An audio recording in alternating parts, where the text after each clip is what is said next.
Welcome back to another day in my life as an American living in Nepal.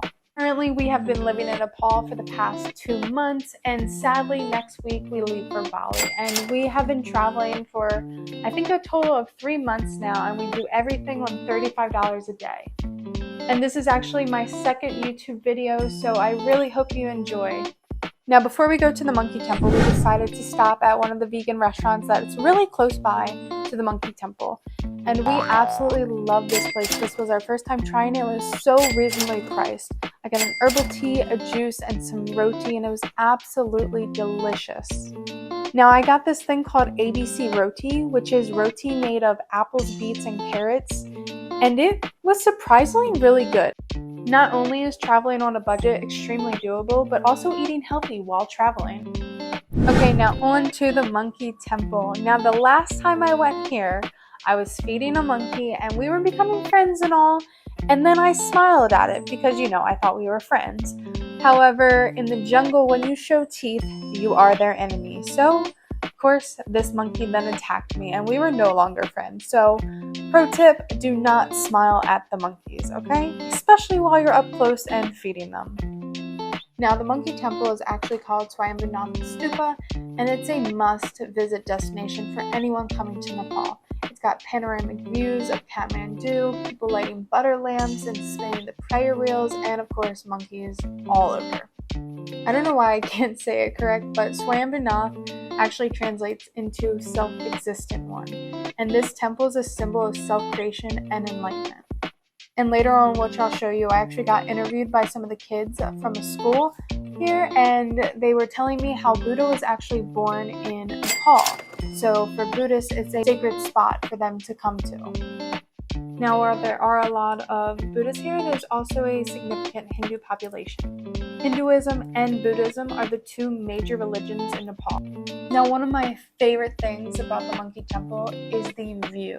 You can see all of Kathmandu Valley, and you feel like you're on top of the world. Now, these are called prayer wheels, and they are usually inscripted with mantras. And when a person spins the prayer wheel clockwise, it is believed that the blessings of the mantras will be released into the universe, or at least that is the belief. But anyway, here's some interviews by the kids that we met.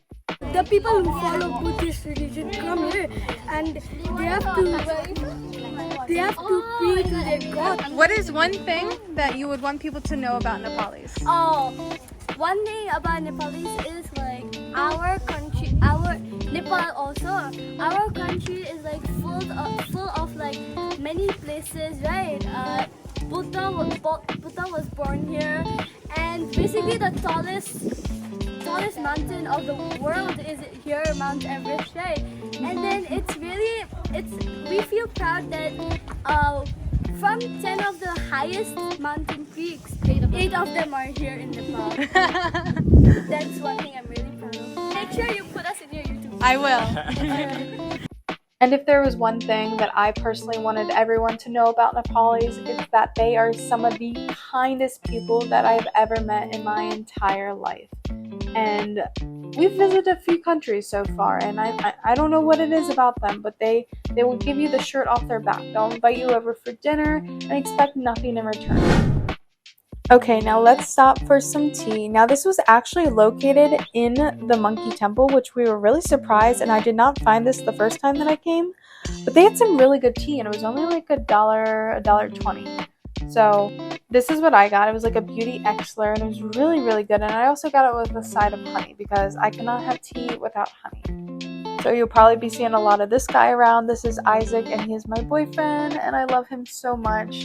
And we are crazy enough to decide to travel the world for 7 months on $35 a day, but here we are. Now, this is my new favorite quote. If you can solve your problem, then what is the point in worrying? If you cannot solve your problem, then what is the use of worrying? Oh, and of course I bought some tea, which I will show you later on. And then we decided to head back. However, we got caught in our tracks because there was this wishing well. Of course, we all wanted to make a wish and throw these like little coins. I think they're like one rupee each, which you don't really see anymore. And there's this little pot below, and you have to throw it in there. And luckily, I got 2. So I had 2 wishes and hopefully they come true. We shall see. And at this point, we were exhausted, so we decided to head back. However, we had to walk all the way down the steps. And we went the back way, which led us towards the road and was probably twice the amount of walking, which we did not realize, and was a little bit sketch. Because as you'll see soon, there are no sidewalks, so it can be a little dangerous walking. And we walked probably a mile back on the road. It was ridiculous. But it was a beautiful walk. And then there's this lady carrying this bag of rice on her head. So many people just carry stuff on their head. I don't know how they do it. And then look at these electrical lines. These are probably the scariest part about Nepal. I don't know what it is, but it freaks me out. Some of them are cut. Sometimes you'll just see them laying in puddles of water. Sometimes you'll just be walking and casually walk into a broken electrical line and just hope and pray that you're fine.